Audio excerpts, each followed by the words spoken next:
और इसके अलावा भी कई और मुद्दों को लेकर बाबा बागेश्वर से न्यूज़ 18 ने चर्चा की है, वो सुनिए। लाखों लोग जिनके दीवाने हैं, एक झलक पाने के लिए घंटों लाइन में खड़े रहते हैं, चाहे धूप हो या बारिश। प्यार से उन्हें बागेश्वर सरकार कहते हैं। जिस देश में हम रहते हैं, सनातन धर्म पर, जो सनातन के लिए काम करता है, उन पर, धर्म गुरुओं पर तुरंत लोग उसके खिलाफ हो जाते हैं, उनकी सहायता कम करते हैं, लेकिन खिलाफ जल्दी हो जाते हैं। मानसिकता ऐसी बन गई है, इनका ब्रेन वॉश ऑलरेडी हो चुका है भारत के सनातनियों का। इन्हें अपने लोगों में ज़्यादा कमी और दूसरों में ज़्यादा अच्छाई दिखाई देती है। अपने धर्म में ज़्यादा कमी, दूसरे मजहब में ज़्यादा अच्छाई दिखाई देती है। इन्हें चादर और फादर के पास जाने में मज़ा आता है। पर अपने कानून बनना चाहिए ऐसे लोगों की।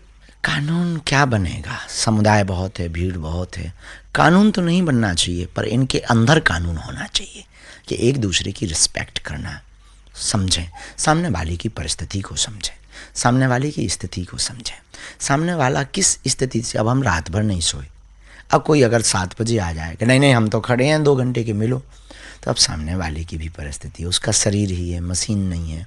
दूसरी बात, वो आपके लिए ही जी रहा है, थोड़ा सा आराम करेगा तो वो आपको ज़्यादा दिन तक मिल पाएगा, नहीं तो जल्दी शरीर से ख़त्म हो जाएगा। शरीर तो एक मशीन है। वो परिस्थितियाँ समझते नहीं हैं। इनको सिर्फ हुटिंगबाजी आती है, इनको सिर्फ बयानबाजियाँ आती हैं, क्योंकि इनको 2 फायदे मिलते हैं। ये टीआरपी भी ले लेते हैं, ऐसी बातें बोलकर कि ये टीवी पे भी आ जाते हैं। दूसरा, समाज में इनका ऐसा मानना है कि हम ऐसा बोल रहे हैं तो हम पढ़े लिखे हैं। ये इनकी मूर्खता है। अभी शंकराचार्य अभी मुक्तेश्वरानंद सरस्वती पटना पहुंचे थे, गौ रक्षा के लिए वो भारत यात्रा कर रहे हैं। इस दौरान उन्होंने कहा कि जो गौ रक्षा करेगा, एक कानून होना चाहिए, क्योंकि देश एक, वोट एक, तो कानून भी एक होना चाहिए गौ रक्षा के लिए। क्या लगता है? उचित है। गौ माता हमारी माँ है। अगर हम उसे माँ कहते हैं तो हमारा परम कर्तव्य है कि उसकी रक्षा के लिए कानून तो बने, पर लोगों के लिए भी हम कहेंगे कि लगभग कितना 30 करोड़ गौवंश होगा इस भारतवर्ष में। लगभग 100 करोड़ हिंदू परिवार 30 करोड़ गौवंश को नहीं रख पा रहे हैं। ये देश का दुर्भाग्य है। ये सब हम हिंदुओं की जिम्मेवारी, इसलिए हमने आज से 5 साल पहले नारा दिया था, गौशाला नहीं हो पाए, एक हिंदू एक गाय। उन्होंने कहा कि गौ रक्षा की बात तो हम कर रहे हैं, लेकिन बीजेपी सबसे ज़्यादा विरोध कर रही है। आपको क्या लगता है? हम उनके विषय पे कह नहीं सकते, वो शंकराचार्य हैं, भगवान हैं। अब बड़े बड़े के मामलों में हमारे जैसे छोटे बछड़े बेचारे क्या बोलेंगे?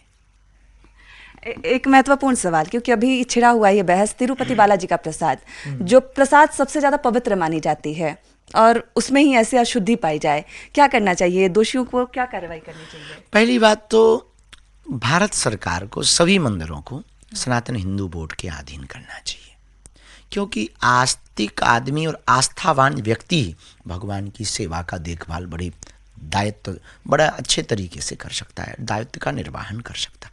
हमारे सेवादार हमारे जो पास रहते हैं वो बहुत अच्छे से हमारी विधि को कर सकते हैं। हमें जानते हैं कि अब चाय चाहिए, अब पानी चाहिए। कोई गैर आदमी आ जाएगा तो वो 2-4-10 दिन तो विचलित रहेगा कि अब हम क्या मांग रहे हैं, उसे चाहिए, देना क्या है। इसी प्रकार आस्थावान और धार्मिक व्यक्ति अगर वहाँ की देखभाल और प्रशासन में रहेंगे तो निश्चित रूप से वहाँ की पवित्रता बनी रहेगी। तो भारत को तत्क्षण सनातन हिंदू बोर्ड बना देना चाहिए।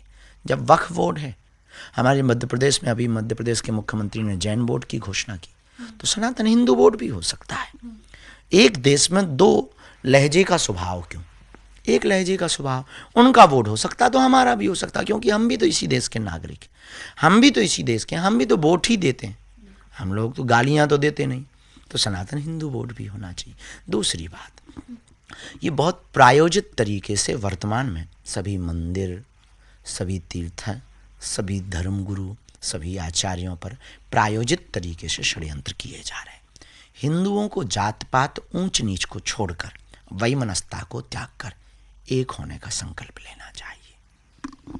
अभी यात्रा भी करने वाले हैं आप, पद यात्रा। आपने घोषणा की कि बिहार में भी पद यात्रा करेंगे। बिहार में कब होगी वो यात्रा? अभी हमारी 4 यात्राएं पूर्व संकल्पित हैं। पहली पद यात्रा 21 नवंबर से 29 नवंबर तक है। जात पात और भेदभाव को मिटाने के लिए हम 160 किलोमीटर पैदल चलेंगे और जिनसे हम मिल नहीं पाते, जो अभी आपको कमेंट्स बाजी कर रहे थे कि बाबा का स्टारडम आ गया, उस स्टारडम को ख़त्म करने के लिए हम गांव-गांव जा कर के लोगों को गले लगाएंगे।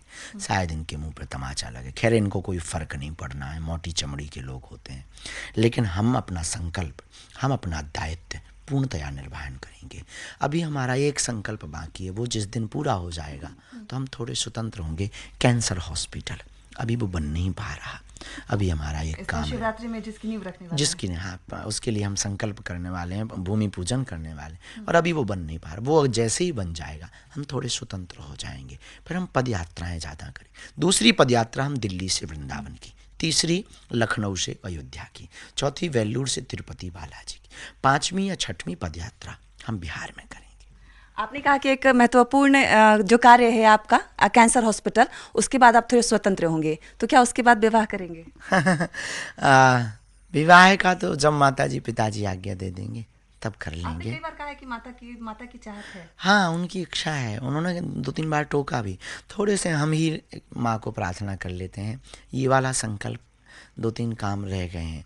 हम हाँ बंधन में कई बार अब भगवान की इच्छा होगी तो जो भी वो लीला करेंगे तो वो तो ठीक है, निर्वाहन करना ही है, पर हमें लगता है कि हम देश के लिए हैं, राष्ट्र के लिए हैं, सनातन के लिए हैं, 100 करोड़ हिंदुओं के लिए हैं। उन्होंने हमको बहुत बड़ी जिम्मेवारी दे रखी, हिंदुओं ने बड़ी आशा के साथ, बड़ी जिम्मेवारी के साथ हम कदम कदम बहुत झाड़ फूंक के चलते कि हमसे कोई भूल ना हो जाए। अगर हमसे कोई भूल हो गई तो 100 सालों तक कोई महात्माओं पे भरोसा नहीं करेगा। तो हमारी जिम्मेवारी बहुत बड़ी है, उसका निर्वहन करना यूँ मान के चलो कि बहुत बड़ी खरी धार पर चलने जैसा है तलवार की। तो विवाह तो करेंगे ना? ये तो तय है।